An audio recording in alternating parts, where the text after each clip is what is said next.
बिस्मिल्लाहिर्रहमानिर्रहीम, अस्सलाम वालेकुम नाज़रीन। मैं हूं इमरान हसन और समीना राना मेरे साथ हैं। पाकिस्तान टेलीविजन न्यूज़ पर आप मुसलसल ये मैराथन ट्रांसमिशन हमारी कोरोना वायरस से बचाव के हवाले से मुख्तलिफ मालूमात को लेकर और आपको बताने के लिए कि इस वक्त क्या सूरत हाल है मुसलसल चल रही है। इस वक्त मुल्क के अंदर जो सबसे इंपॉर्टेंट टॉपिक है जिस पे मुसलसल हम बात कर रहे हैं वो लॉकडाउन में नरमी है, जो कि अमलन इस वक्त हम अगर देखें तो उसमें काफ़ी हद तक उसको नरम कर दिया गया है। लोगों का बाज़ारों के अंदर जाना, खासतौर पे हम अगर पंजाब की या KPK की बात करते हैं, वहाँ पे न सिर्फ शॉपिंग मॉल्स को ओपन किया गया है बल्कि पब्लिक ट्रांसपोर्ट को भी ओपन किया है। सिंध गवर्नमेंट को भी सुप्रीम कोर्ट ने इसी हवाले से हिदायत की। तो काफ़ी हद तक अब ये जो पाबंदी का सिलसिला ये तो उठ चुका है, लेकिन पिछले 24 घंटों के अंदर सबीना तकरीबन 44 अफराद रिपोर्ट किए जा रहे हैं। आपके पास कंफर्म खबर होगी तो बता दीजिए। और तकरीबन 24 घंटों के दौरान जो 1932 केसेस सामने आए हैं, जो कि रिकॉर्ड सबसे ज्यादा है। सो आई थिंक तादाद तो मुसलसल बढ़ रही है। 985 अफराद हैं जो कि अब तक जाँ बहक हो चुके हैं और तादाद मुसलसल इजाफा होता जा रहा है। और जब से लॉकडाउन में नरमी हुई है, इमरान, जिस तरह से आप भी बात कर रहे थे, तो इन दिनों में तकरीबन 16,000 कुल मिलाकर नए केसेस जो हैं उनका इजाफा हो गया। तो नाज़रीन, ये तशवीश की बात है। जो लॉकडाउन में नरमी है वो तो आपकी सहूलत के लिए की गई है ताकि आपका जो मामूलात ज़िंदगी हैं वो जारी रख सकें अवाम, लेकिन इसके साथ अगर बद एहतियाती की जा रही है, जिस तरह से हम देख भी रहे हैं और इमरान आपने भी बात की, तो केसेस की तादाद में रोज बरोज इजाफा होता और ये जो 24 घंटे के अंदर 1900 से ज्यादा केसेस सामने आए, I think this is the highest जब से ये पेंडेमिक चल रहा है। और इसी तरह जो हलाकतें हैं वो भी 44 हलाकतें मेरे ख्याल में बताया जा रहा है, जो सबसे ज्यादा है 24 घंटों के अंदर। डॉक्टर अरशद हुसैन अब्रो साहब हमारे साथ मौजूद हैं, जो कि लियाकत मेडिकल यूनिवर्सिटी जामशोरों से उनका ताल्लुक है, ट्रॉमा सेंटर को हेड भी करते हैं और सीनियर डॉक्टर हैं। उनसे ज़रा हम स्काइप के ऊपर बात करते हैं और उनसे पूछते हैं कि ये जो इस वक्त मेल मिलाप बढ़ना शुरू हो गया है और पिछले 24 घंटे के अंदर केसेस बढ़ना शुरू हो गए हैं, इस पे ज़रा उनकी क्या राय है। डॉक्टर साहब, कैन यू हियर मी? आवाज़ आ रही है आपको? जी, मुझे आवाज़ आ रही है। आपकी आवाज़ आ रही है? Thank you very much. बिल्कुल आ रही है सर, बहुत शुक्रिया आपने हमें ज्वाइन किया। डॉक्टर साहब, एक तो कल हमने हमारे जो साइंस एंड टेक्नोलॉजी के वफाकी वजीर हैं फवाद चौधरी साहब, उनसे हमने एक बात सुनी कि जो हर्ड इम्यूनिटी का तस्वुर है ये बिल्कुल ठीक नहीं है, इस पर ट्रस्ट करना। दूसरा, उन्होंने कहा कि उनकी जो टीम है वो ये कहती है, साइंटिस्ट की, कि अभी कोरोना ने पीक नहीं पकड़ी है। From June 1 to the 3rd week of June हम इमेजिन कर सकते हैं कि ये पीक पकड़ेगा। इसको लेकर इस वक्त जो लोगों की रूटीन है, the way we are meeting and greeting, आपको लगता है कि ये बहुत ज्यादा चैलेंजिंग हो सकता है आने वाले वक्त में? डॉक्टर साहब, बहुत शुक्रिया पाकिस्तान टेलीविजन नेटवर्क का। मैं काफ़ी हद तक जो वफाकी वजीर साहब की बात है उसको मैं एंडोर्स भी करता हूं, क्योंकि पाकिस्तान में जो इस वक्त सूरत हाल है और जिस बात की आप हर्ड इम्यूनिटी की बात कर रहे हैं, तो हर्ड इम्यूनिटी ये एक अफ्रीकन जो है वो एक फार्मूला है और हम कम से कम इस दौर में किसी भी ये कोई साइंटिफिक फार्मूला नहीं है। इसमें ये है कि एक जो भेड़ बकरियों का रेवड़ होता है उसमें एक बीमार भेड़ बकरी को शामिल किया जाता है और उसकी इम्यूनिटी से बढ़कर दूसरे जानवरों की इम्यूनिटी, उसकी भी इम्यूनिटी स्ट्रांग हो जाती है। लेकिन ये फार्मूला किसी हद तक भी काबिल कबूल नहीं है। अगर हम ये सोचें कि हमारे पाकिस्तान की आबादी जो कि 22 करोड़ के लगभग है और अगर उसमें मोर्टलिटी रेशो जो आजकल दुनिया में चल रहा है वो 3 से 4% या 5% है, या पाकिस्तान में हम किसी को खौफजदा करने की सूरत हाल नहीं है, लेकिन अगर हम टेस्टिंग ज्यादा करते हैं तो ये जो सूरत हाल है ये 1% और 1 से 2% के दरमियान मोर्टलिटी है। तो आप नंबर आप देख लें कि किस हद तक मोर्टलिटी जो अमवात की शरह है वो किस हद तक जा सकती है। आप तस्वर करें कि 1% अगर आप मोर्टलिटी पाकिस्तान की तस्वर करें तो वो कितनी होगी, यानी 2 करोड़ 20 लाख। क्या हम ये अफोर्ड कर सकते हैं या नहीं कर सकते अफोर्ड? सबसे पहले तो इस बात का फैसला करना पड़ेगा। अच्छा डॉक्टर साहब, एक बड़ी इंपॉर्टेंट बात है, वैसे तो सुप्रीम कोर्ट का डिसीजन है जो इसमें आज खुद नोटिस का डिसीजन था, उसमें एक पॉइंट था बड़ा इंपॉर्टेंट, जिसमें सुप्रीम कोर्ट ने कहा कि पाकिस्तान में गुर्दे, मलेरिया, कई ऐसी वबाएं हैं, अमराज हैं जिससे कई लोग, सैकड़ों हजारों लोग मर जाते हैं एक साल के अंदर। तो किसी एक ऐसी बीमारी को वबा के तौर पर समझकर, जिसने वबा की शक्ल अमलन इख्तियार ही नहीं की, इतना ज़्यादा पैसा गवर्नमेंट को नहीं लगाना चाहिए। सुप्रीम कोर्ट ने रेफर किया कि जितने पैसे गवर्नमेंट ने लगाए हैं अब तक कोरोना को लेकर या दिए हैं इसके लिए इस मद में, उतने पैसे सर्व नहीं करने चाहिए एक बीमारी के ऊपर। मुआशी बहरान हो सकता है। आप चूंकि डॉक्टर हैं, आप इसकी नौयत को समझते हैं, आपको लगता है कि इसका इम्पैक्ट उतना नहीं है जितने पैसे इस पर लगाए जा रहे हैं? देखिए, बात यह है कि ये बीमारी बिल्कुल एक नई बीमारी है, ठीक है, और दूसरी समझने की बात है कि ये पेंडेमिक है। अभी तक इसकी कोई दवाई तशखीस हुई नहीं है और कोई भी इलाज इसके लिए, कोई साइंटिफिक इलाज अभी तक दुनिया के किसी कोने में भी कोई दरियाफ्त नहीं हुआ, वैक्सीन कोई इसकी है नहीं, ठीक है।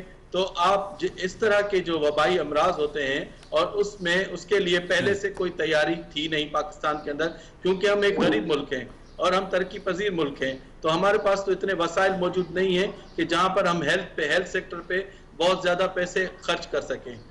इस वजह से कि चूंकि ये बीमारी फैली तो हमारे लोग गरीब मुल्क है, तो लोगों के पास तो इतने वसाइल नहीं है कि वो इस बीमारी से नबरत आजमा हो सके। तो लिहाजा गवर्नमेंट को ही खर्च करना था, और किसी और कौन सा इदारा होता जो इस बीमारी के लिए पैसे खर्च करता। तो गवर्नमेंट को ही पैसे खर्च करने थे, गवर्नमेंट को ही आइसोलेशन वार्ड बनाने थे, गवर्नमेंट और पाकिस्तान को ही नए ICUs बनाने थे, गवर्नमेंट को ही वेंटिलेटर का बंदोबस्त करना था। पहले ही पाकिस्तान में वेंटिलेटर्स की तादाद पहले कम थी, ICU की तादाद पहले से कम थी, तो ऊपर से ये एक बड़ी बीमारी आ गई, आफत आ गई, तो उसके लिए हम पहले से तैयार नहीं थे। तो डॉक्टर साहब आपने सही कहा कि इस बीमारी के लिए पहले से तैयार नहीं थे। मेरा ख्याल है कि दुनिया का कोई मुल्क भी उस तरह से तैयार नहीं था। पाकिस्तान की अगर बात करें, खासतौर पर सिंध के हवाले से आपसे सूरत हाल मालूम करना चाहेंगे। सिंध के अस्पतालों की क्या सूरत हाल है? मरीजों की शिकायत उसी तरह से बदस्तूर आ रही है। अगर सोशल मीडिया देख लें तो वहां पर भी मरीजों की बहुत सारी शिकायत है कि उन्हें ठीक तरह से ट्रीट नहीं किया जाता। अगर अस्पताल इंतजामिया से बात की जाए तो डॉक्टर्स का कहना है कि उनके पास टीबी सामान नहीं है, उस तरह से उनके पास उतनी गुंजाइश नहीं है। एक्चुअल सिचुएशन है क्या? देखें, डॉक्टर्स के पास PPEs का जहां तक ताल्लुक था शुरू में तो वो नहीं थी, लेकिन अब वाफर मकदार में PPEs आ रही हैं और जो OPDs मामूल के मुताबिक खुल गई हैं। हाँ, दुनिया में दूसरी जगह पर और जो इलेक्टिव सर्जरी या जो मामूलात के ऑपरेशन वगैरह थे वो सारी दुनिया में बंद किए गए हैं, तो वो जाहिर बात है पाकिस्तान में भी पूरी दुनिया पे अमल करते हुए वहाँ पर बंद है। लेकिन OPDs जो थी वो जब Liaquat university of medical and health sciences और लियाकत यूनिवर्सिटी हॉस्पिटल का ताल्लुक है, तो हमने डे 1 से OPD अपनी स्टॉप नहीं की। और हमारी OPD चलती रही है मुसलसल, जिसमें जो रूटीन के जो hypertension, diabetes mellitus, renal failure के जो मरीज आते रहे हैं उनका वो मरीजों को अपनी जगह पर देखा जा रहा है OPD में, उनको दवाइयाँ भी दी जा रही हैं। जहाँ तक ताल्लुक है बहुत सारे और भी अमराज हैं इसके अलावा भी, जैसे सबसे बड़ी जो इमरजेंसी है वो गायनी और ऑब्स्टेट्रिक्स की इमरजेंसी है, जिसमें बच्चों को तो पैदा होना है, वो इमरजेंसी तो कभी बंद हो नहीं सकती, तो वो भी जारी है। और उसके अलावा जो रूटीन के ऑपरेशन हैं, जैसे रोड ट्रैफिक एक्सीडेंट है, गन शॉट है, फायर आर्म इंजरी है, इसके अलावा अपेंडिक्स है, GI की परफोरेशन, आंत का फटना है, ये ऑपरेशन ऐसे ऑपरेशन है जिनको आप नहीं रोक सकते। ये ऑपरेशन अपनी जगह पर हम कर रहे हैं और इसमें कोई रुकावट नहीं है। ठीक है। अच्छा, ये भी बताइए, इस वक्त एक कॉन्सेप्ट डॉक्टर साहब बड़ा तेजी से अवाम के अंदर फैलता चला जा रहा है। हम जब भी पब्लिकली बात सुनते हैं, आप भी सुनते होंगे ये अवाम से कि जी कोरोना तो एग्जिस्ट ही नहीं करता, मार्केट्स खुल गई हैं, लोगों में लोग जुड़े हुए हैं। आपने देखा है, हमने कुछ फुटेजेस देखी मुख्तलिफ बाजारों की, मुख्तलिफ चैनल्स ने दिखाई। लोग इस चीज को अब डिनाई करना शुरू हो चुके हैं। जो एक बड़ी मुश्किल से हमने मीडिया की एफर्ट्स ने, गवर्नमेंट की इंफॉर्मेशन ने, आप डॉक्टर्स ने एक इमेज बनाया था कि लोगों को कम से कम पता चले, लोग एहतियात करें, वो कॉन्सेप्ट लोगों का तब्दील होता चला जा रहा है, जो कि बड़ा खतरनाक है। पेंडेमिक बढ़ रही है और लोगों का जहन तब्दील हो रहा है इसको सीरियस लेने के लिए। इस पे क्या राय है आपकी? छोटी सी बात है, जिस तरह से मीडिया हर मामले को कवरेज करती है, क्योंकि ये आइसोलेशन वार्ड्स हैं जहां पर हर आदमी को जाने की एक्सेस नहीं है, यानी हमने हर डॉक्टर के लिए भी एक्सेस नहीं है। वो लोग जो वहां पर काम कर रहे हैं उनको सिर्फ एक्सेस है। अगर आप 5 मिनट के लिए कैमरा के साथ अंदर चले जाएं उस ICU के अंदर या उस हाई डिपेंडेंसी यूनिट के अंदर, मैं यकीन से कह सकता हूं कि कोई बाहर नहीं निकलेगा। अच्छा। मैं यकीन से कह सकता हूँ। बिल्कुल सही, मतलब इतनी खतरनाक, जो मरीजों की खतरनाक पोजीशन है, जिनको सांस लेने में दिक्कत हो रही है, जो खांस के बेचारे बेहोश हो जाते हैं, जिनको डायरिया हो जाता है।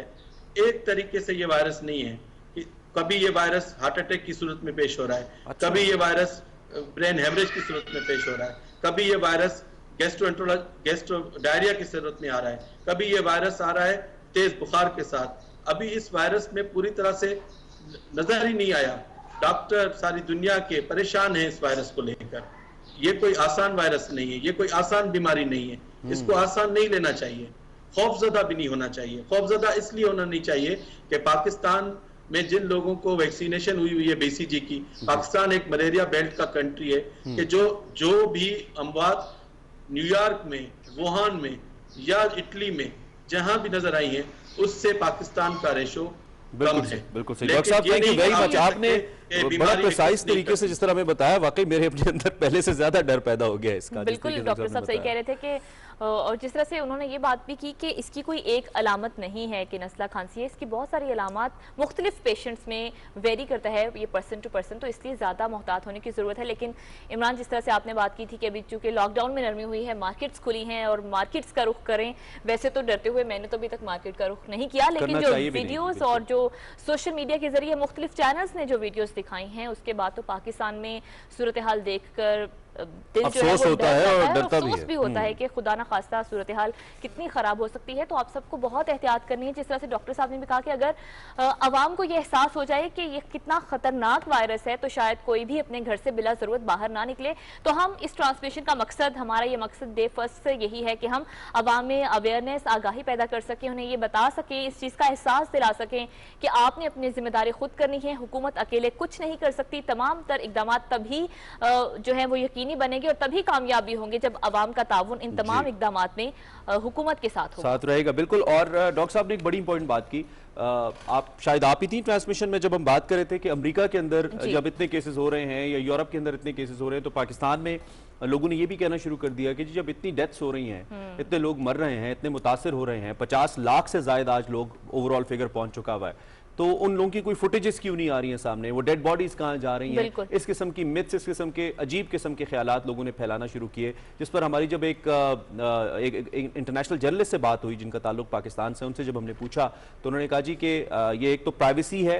आप किसी की फुटेज नहीं बना सकते इंटरनेशनल वर्ल्ड के अंदर, पाकिस्तान या भारत जैसा इंतजाम नहीं है, नंबर 1। नंबर 2, उन्होंने कहा कि एक सिस्टम के तहत ये सब कुछ हो रहा है जिसमें बाकी आबादी को मुतासिर नहीं होने दिया जा रहा। और आज अभी डॉक्टर अरशद ने भी यही बात की कि अगर आप एक बार ICU की कोई एक फुटेज देख लें, एक उस आइसोलेशन वार्ड की कोई एक फुटेज देख लें जिसमें लोग कफ की वजह से बात नहीं कर पा रहे, जिसकी वजह से लोगों का डायरिया इंतहाई खतरनाक हो चुका है, और इस सब की बुनियादी वजह कोरोना वायरस है, तो शायद कोई एक शख्स भी घर से नहीं निकलेगा। यानी कि इस हद तक एक पैनिक सिचुएशन है। हम अगर आइसोलेशन वार्ड्स की बात करते हैं तो खुदारा अगर खुद बाहर जा ही रहे हैं किसी काम से, चले शॉपिंग के लिए जा रहे हैं, कम से कम बच्चों को तो ना लेके जाएं। अगर घर आप ले गए कोरोना, जिसमें आपके बुजुर्ग मौजूद हैं, आपके वालिदैन मौजूद हैं, तो शायद लॉस जो वो इररिपेयरेबल होगा। इस वक्त हमें डॉक्टर रफत हुसैन ज्वाइन कर रहे हैं, इंटरनेशनल अफेयर्स के माहिर हैं, पाकिस्तानी पॉलिटिक्स, इंटरनेशनल पॉलिटिक्स को बहुत करीब से देखते हैं। उनसे ज़रा इस सारी सूरत हाल के ऊपर बात करते हैं और ख़ासतौर पे जो इस वक्त वर्ल्ड पॉलिटिक्स हो रही है कोरोना वायरस के ऊपर, इस पर भी ज़रा डॉक्टर साहब की राय लेते हैं। डॉक्टर साहब, लॉन्ग टाइम जब से कोरोना वायरस हुआ, हमारी मुलाकात ओबियसली नहीं हुई है, बहुत शुक्रिया आपने हमें ज्वाइन किया। सबसे पहले तो मैं यही जानना चाहूँगा, इस वक्त जो वर्ल्ड एरिना के ऊपर जो ओवरऑल एक सिनेरियो बन रहा है इंटरनेशनल पॉलिटिक्स का, एक तो हमें ये लगता है कि जो ग्लोबलाइजेशन का कॉन्सेप्ट हम लेके चल रहे थे डॉक्टर साहब काफी अरसे से, जिसपे पूरी दुनिया काम करी थी, खासतौर पे पोस्ट वर्ल्ड वॉर अगर मैं बात करूं, तो एक तो वो हमें जायल होता नजर आता है कोरोना वायरस से, नंबर 1। और नंबर 2, अब ऐसे लगता है कि हर मुल्क शायद अपने मफादात को ज्यादा तरजीह देने जा रहा है आने वाले वक्त में। ऐसी कुछ सूरत हाल अमेरिका और चीन के दरमियान भी है। आप क्या अहाता करेंगे सर सूरत हाल का? जी शुक्रिया बहुत बहुत इमरान। मेरे ख्याल के अंदर जो इम्पोर्टेंट बात है वो ग्लोबलाइजेशन के हवाले से जो आपका पॉइंट है कि ग्लोबलाइजेशन के बारे में कहा जाता था कि एवरीबॉडी बेनिफिट्स फ्रॉम इट, लेकिन इस कोरोना के आउटब्रेक के बाद अब ये बात वाज़ेह हो गई है कि जो पहले से ट्रेंड एक चला आ रहा था, इकोनॉमिक नेशनलिज्म की तरफ लोग जा रहे थे, एक प्रोटेक्शनिज्म की तरफ जा रहे थे, एक राइट विंग पॉपुलिज्म जो था वो मेरे ख्याल में उस ट्रेंड को इस कोरोना वायरस के नतीजे में एक हवा मिलेगी और वो ट्रेंड हमें मुस्बत होता हुआ नजर आएगा। और दूसरी बात यह है कि ग्लोबलाइजेशन की भी काफी कंट्राडिक्शंस थी। Not everybody benefited equally from globalisation. कुछ गरीब ममालिक के अंदर वो खास तौर पर उनकी जो हैवी इंडेटेडनेस का मसला था, जिसमें वो इंटरनेशनल मॉनेटरी जो इंस्टीट्यूशंस हैं, जिसके वर्ल्ड बैंक है, IMF है, उसके ऊपर वो उनका इन्हिसार बढ़ता चला जा रहा था। तो कोरोना वायरस की वजह से अब ये जितनी भी फॉल्ट लाइंस हैं ग्लोबलाइजेशन के प्रोसेस के अंदर वो एक्सपोज हो गई हैं, और हमें देखना होगा कि जो थिंकिंग इमर्ज कर रही है कि पोस्ट कोविड के हवाले से अगर ये ब्लो ओवर हो भी जाता है तो उसके बाद जो इमर्जिंग इंटरनेशनल सिस्टम है उसके अंदर हमें क्या रुझानात नजर आएंगे। लेकिन एक बात मैं आपको खास तौर पर मुझे वाज़ेह नजर आ रही है कि इस कोविड-19 के नतीजे के अंदर अमेरिका और चीन के दरमियान जो इख्तिलाफात हैं वो खुल के हमारे सामने आ गए हैं, क्योंकि अमेरिकी हुकूमत खासतौर पर प्रेसिडेंट ट्रंप मुतअद्दिद बार और उनके जो दूसरे साथी हैं सेक्रेटरी खारजा हैं उनके पॉम्पियो और वो बाकी लोग वो इल्जामात चीनी हुकूमत के ऊपर लगा रहे हैं कि उन्होंने हमें बताया नहीं। वर्ल्ड हेल्थ ऑर्गेनाइजेशन जो है वो उनके साथ मिलकर काम कर रही थी और उन्होंने जो धमकी दी है कि हम चीन के साथ जो अपने तल्लुकात को मुनक़ता भी कर सकते हैं और चीन को पेनल्टीज भी देनी पड़ेंगी, जिसका चीनी हुकूमत ने बड़े मौसर अंदाज में जवाब भी दिया है और उन्होंने कमिट किया है कि अगर आप हमारे साथ कदम मिला के चलना चाहते हैं, अगर आप इस वायरस का कोई मुस्तकिल इलाज ढूंढना चाहते हैं तो हम आपके लिए $2 बिलियन जो हैं वो भी हम आपको देने के लिए तैयार हैं। और दूसरी तरफ जिस तरह से आपने अमेरिकी सदर डोनाल्ड ट्रंप की बात की तो उन्होंने WHO को भी कुछ इसी तरह से मुतनब्बे किया कि हम आपकी फंडिंग रोक देंगे क्योंकि आपने वैक्सीन की तैयारी में उस तरह से नहीं कोशिश की या उतना जल्दी पहले हमें अवेयर नहीं किया। अब अमेरिका में इंतखाबात जो हैं वो चूंकि करीब हैं, लेकिन अमेरिकी सदर डोनाल्ड ट्रंप इस वायरस को लेकर बड़े मुतनाज़े उन्होंने बयानात भी दिए। आगाज में वो इसको चाइनीज वायरस कहते रहे और भी बहुत सारे इस तरह के स्टेटमेंट्स, लेकिन अवाम वहाँ के जो हैं वो इन पॉलिसी से बहुत ज़्यादा खुश नहीं है। तो क्या आप समझते हैं कि इंतखाबात पर, उनकी मकबूलियत पर, डोनाल्ड ट्रंप की मकबूलियत पर भी इंतखाबात में असर आ सकता है? जी बिल्कुल असर पड़ सकता है और ख़ास तौर पे ये इस क्राइसिस के नतीजे में अभी तक अमेरिका के अंदर जो बात हुई है वो अगर 100,000 या 200,000 की लिमिट को क्रॉस कर जाती है इन नेक्स्ट फ्यू मंथ्स तो वो फिर अमेरिकी हुकूमत के लिए बहुत मुश्किल हो जाएगा कि वो अपनी जो पॉलिसी है उसके वाले से अगर वो उसको जस्टिफाई कर सकें और वो बाकी दूसरे ममालिक को एक्सटर्नलाइज करने के लिए, ब्लेम करने के लिए स्केप गार्ड के तौर पर उनको इस्तेमाल कर रहे हैं, तो वो उसके हवाले से वो उनकी अपनी ना और वो पूरे का पूरा अमेरिकन प्रेस जो है उसका डोनाल्ड ट्रंप के ऊपर इस बात पे खफा है कि वो हमसे झूठ बोल रहे हैं, वो हमें हकीकत बता नहीं रहे। और बहुत से लोग तो ये भी कह रहे हैं कि अगर वो जो चीनी हुकूमत के ऊपर उनका इल्जाम है, मैं फिर दोबारा कहूंगा कि इल्जाम है कि अगर उनको बरवक्त इतला उन्होंने अगर नहीं भी दी, अगर वो सही भी हो तो आपकी हुकूमत के पास क्या जवाब है कि आपने किस किस्म की प्लानिंग उस हवाले से नहीं की जो कि आपको करनी चाहिए थी। जो 4-5 हफ्ते के अंदर जो डिली डैलिंग करती रही है ट्रंप एडमिनिस्ट्रेशन, उसका उनके पास किसी किस्म का कोई जवाब नहीं है। और इसका खास तौर पे जब आपने कहा कि इसका अमेरिका के इंतखाबात के ऊपर भी असर पड़ सकता है और डोनाल्ड ट्रंप की ये कोशिश होगी कि अपनी पब्लिक रेटिंग को बढ़ाएं, लोगों को कन्विंस करें कि मेरा कोई कसूर नहीं है, लेकिन बहुत से लोग जो हैं वो उनकी बात से खफा हैं और वो सही सिर्फ वही लोग जो उनके डाई हार्ट सपोर्टर हैं जिन्हें पिछले इलेक्शन में उनके लिए वोट दिया था वो भी अब आगे आएंगे। लेकिन मेरे ख्याल में जो जनरल पब्लिक है, खासतौर पर न्यूयॉर्क और जो कैलिफोर्निया की जो बड़ी स्टेट्स हैं वहां पे जिस किस्म की तबाही हुई है खासतौर पे न्यूयॉर्क के अंदर, तो उसकी वजह से मेरे ख्याल में वो उसका जो है वो सियासी खमियाजा जो है वो ट्रंप एडमिनिस्ट्रेशन को वो भुगतना पड़ता है। ठीक है, दूसरी जानिब मईशत को भी नाकाबिले तलाफी नुकसान हो रहा है। कहा यह जा रहा है कि मतलब पिछले कई डेकेड्स के बाद इस वक्त जो बेरोजगारी की शरह है वो सबसे ज्यादा होने जा रही है अमेरिका के अंदर और बहुत ज्यादा मईशत सुकड़ जाएगी आने वाले वक्त के अंदर। और कुछ रिपोर्ट्स जो मिडिल ईस्ट कंट्रीज हैं डॉक्टर साहब उनके हवाले से ये कह रही है कि शायद अगर कोरोना वायरस इकोनॉमिकली किसी रीजन को सबसे ज्यादा हर्ट करने जा रहा है तो वो ये जो गल्फ कंट्रीज हैं इनको करने जा रहा है। इस पे क्या एनालिसिस है आपका? जी मेरे ख्याल में गल्फ कंट्रीज के अंदर जो उसके जो नेगेटिव इम्पैक्ट है इकोनॉमी का वो हमें खास तौर पे नजर आ रहा है, क्योंकि अब वो जो नई हायरिंग तो बिल्कुल उन्होंने बंद कर दी है, बल्कि अब जो लोग जिसमें जो खासी तौर पे पाकिस्तानी भी हैं, दूसरे जो मुल्कों से जो लोग वहाँ काम कर रहे हैं उनकी एम्प्लॉयमेंट का भी एक डेंजर है। और ख़ास तौर पे जो ऑयल प्रोड्यूसिंग कंट्रीज़ हैं उसकी वजह से ऑयल मार्केट जिस बुरे तरीके से हिट हुई है उस वक्त से उन ममालिक की जो प्लानिंग थी, जो फ्यूचर जो था वो 2-3 साल के लिए वो बड़ा ही तारीख नजर आ रहा है। ठीक है, तो टाइम बहुत कम है, जस्ट इन 20 सेकेंड्स मेरे एक सवाल का जवाब दीजिएगा। हुकूमत पाकिस्तान ने अब तक जो इक़दाम किए हैं अपनी मईशत की बहाली के लिए, इस वबा से लड़ने के लिए और फ्यूचरिस्टिक अप्रोच को लेकर के हमने मुस्तकबिल में कैसे चलना, इकोनॉमिक एक्टिविटी चलानी है, आप मुतमईन हैं उससे, उन इक़दामात से? जी जी मैं किसी हद तक तो मुतमईन हूँ, लेकिन मेरे ख्याल में हमारे पास एक मजबूत एक लाएमल होना चाहिए था। जब हमने इनिशियली लॉकडाउन अनाउंस किया था, सिंध से जब हमने शुरू किया था और पंजाब तक भी हम उसको लेके आए, तो उन 2-3 हफ्तों के अंदर हमने कोई एक मजबूत जो है वो पॉलिसी नहीं बनाई है। और उसके नतीजे में अब तो लॉकडाउन सारे के साथ खत्म भी हो गया, लेकिन लॉकडाउन के खत्म होने के बाद हमारे अवाम को समझने की जरूरत है कि corona virus has not gone away, it's an emergency. बिल्कुल आप सही कह रहे हैं, बिल्कुल। बहुत शुक्रिया डॉक्टर इफ़त हुसैन साहब, आप हमारे साथ मौजूद थे और बड़ा ही उन्होंने खूबसूरती से अहाता किया है सारी सूरत हाल का, खासतौर पर जो पोस्ट कोरोना वर्ल्ड, जिसको न्यू नॉर्मल का नाम भी दिया गया है इमरान, कि इसमें जो दुनिया की पॉलिटिक्स है वो किस तरह से होगी और ममालिक के आपस में ताल्लुकात और खासतौर पर अपनी तरजीहात को तय करने पर कितना जोर होगा, इस पर भी बात की। और पाकिस्तान की तरफ से, पाकिस्तानी हुकूमत की तरफ से जो रिलीफ पैकेजेस दिए जा रहे हैं और जो एक हिकमत अमली और लाहेअमल खासतौर पर सारी वबा से निमटने के लिए बनाया जाए, इस पर भी हम बात कर रहे थे। लेकिन वही एक पैगाम आखिर में यही जाता है कि हुकूमतें तो अपनी कोशिश कर रही हैं। मान लिया कि जब आगाज था तो पूरी दुनिया ही तैयार नहीं थी, पाकिस्तान भी उस तरह से तैयार नहीं था, लेकिन पाकिस्तान के तमाम तर इक़दामात की हम इस बात को इग्नोर नहीं कर सकते इमरान के। WHO ने भी तारीफ की कि पाकिस्तान जिस तरह से इस वबा से निमटने के लिए इक़दामात कर रहा है। हमारे साथ मेहमान जी डॉक्टर कैस असलम हमें ज्वाइन कर रहे हैं, जो कि इकोनॉमी के हवाले से ओबियसली बड़ा जाना माना नाम है। वर्ल्ड इकोनॉमिक फोरम से प्राइम मिनिस्टर खिताब करने जा रहे हैं, बड़ा एक इंपॉर्टेंट मौका है पाकिस्तान के लिए।